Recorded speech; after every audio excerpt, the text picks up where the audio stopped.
Well, and thinking back, we first connected in 2017 or 2018 when Unicon and Edalex were collaborating to take, at the time, the software known as Equella to take that open source, which now seems like really ancient history.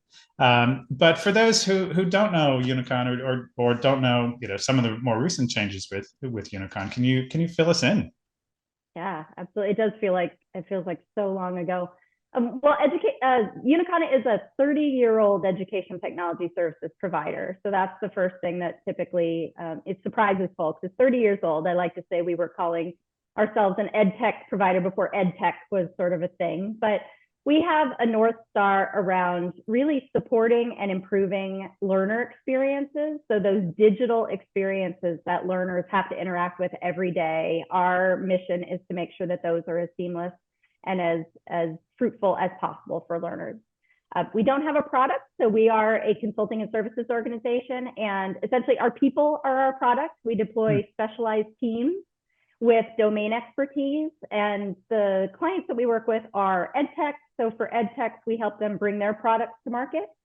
For schools and institutions, we solve both strategic and operational gaps in that they may have needs for in the areas of application development, data integration, identity, and cloud. And then for foundations and other funders, we help to advise around the future of grant making in the EdTech space. We do have roots in open source. So we, for a long time, were known as an open source company, but mostly that is the ethos of let's use components that help our customers to maintain and to deploy things as cost effectively as possible. So open source and open standards are a big part of our story. That's a wonderful story, and yes, 30 years. So that is quite the record and testament to Blake and many others, and certainly you as well. And how long have you been at Unicon now? I just celebrated my 20th anniversary this year. Wow, 20 years! Yeah. Congratulations. Thank you. Fantastic. So that's then the history, and then the last time we cut up face to face was at the CB Exchange conference just in October. Which is always a fantastic event that Charlotte Long and her team put on. So that's why I'd love to start our discussion today around CBE, competency-based education. And I know you and Unicon have done some pretty significant work in that space. So can you fill us in on that and why you think why is now the time for CBE and why is the interest in it really increasing? Absolutely. Yeah, we see CBE as really an area of expansion, both from the academic perspective as well as from the technological perspective. But so competency-based education, essentially a learning modality that places an emphasis on measuring learning by what a learner knows and can do. So rather than being able to describe a capability, actually demonstrating the knowledge and skills and behaviors that denote mastery for learning, essentially. In CBE, learning is measured through that mastery of competency rather than simply through seat time, like it might be in a traditional program. I think there are a series of forces that are kind of converging in the education space right now. These are true specifically in higher ed, but market forces that hit post-secondary often have a way of spilling into K-12 and spilling into the workforce. So those include things like better outcomes, learners just wanting to be sure that they know what a credential or what the money that they're putting into a program will get them, lower cost options, and then more flexibility in terms of where and when that learning is happening. So how does that relate to CBE? Why does CBE become a modality of interest? Well, CBE allows for student pacing, so it allows the learner to set the pace of their learning, whether to speed up or slow down based on their individual needs. Many CBE programs allow credit for prior learning, which means that folks who have invested in military careers or have experience that comes from on-the-job work that may not necessarily be reflected in a credential or a degree actually gets counted toward their education. And then CBE also helps to map skills and competencies directly to workforce needs.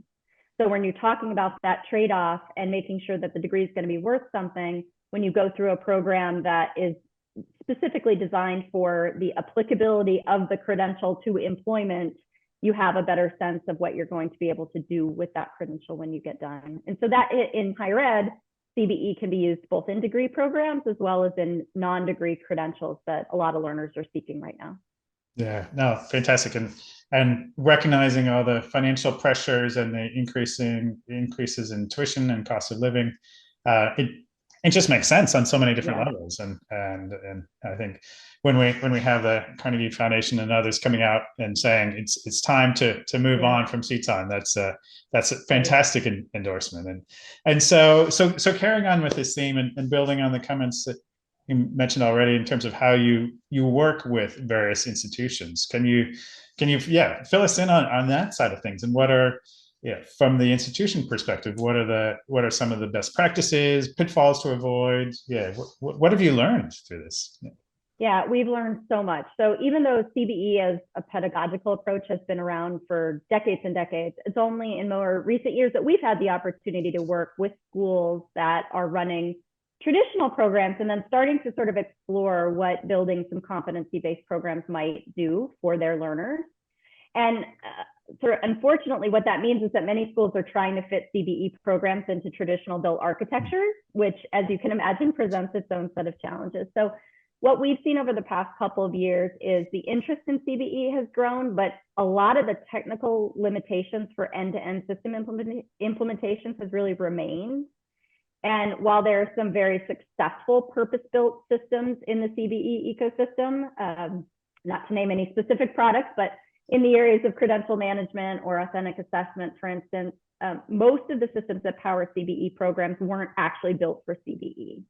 So the technical lift can be considerable. And a lot of the work we've done with clients over the past couple of years has been really in the realm of evaluation work.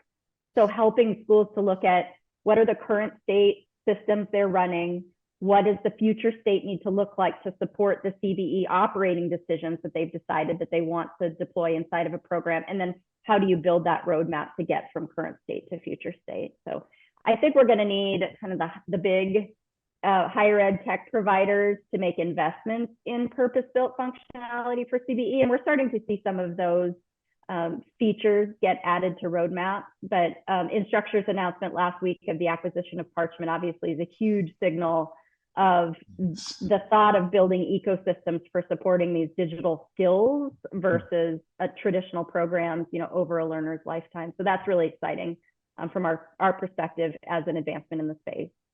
Yes, and and from some of the discussions that I had at CB Exchange and more broadly, it is, as you flagged, it's from K-12 all the way up, community colleges, universities, systems. So people, organizations are thinking about this on a really massive scale. And in addition to that, some of the interest comes from the more non-traditional learning providers as well. So sometimes I feel like when I talk to higher ed institutions, there's so much about higher ed implementation that is just rooted in its traditions that sometimes it can be hard to break out. Whereas there are alternative learning providers that are maybe able to be a little bit more nimble in adopting features that are more CBE friendly. So I think it'll be really interesting to watch where higher ed goes in the next couple of years and how much they're able to embrace kind of the skills as the new currency. Right.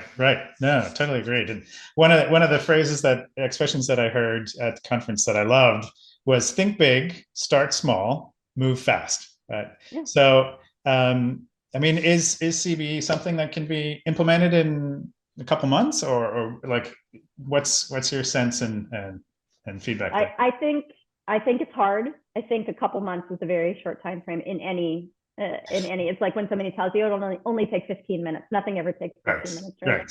Yeah.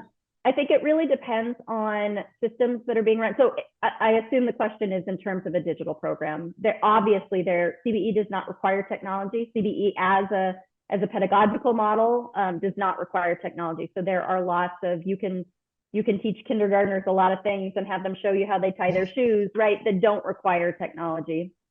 And that's a very simple example. But sure. I think when it comes to digital programs, it really depends on the systems that are being run and then how broad and diverse the operating functions are that you want to adopt.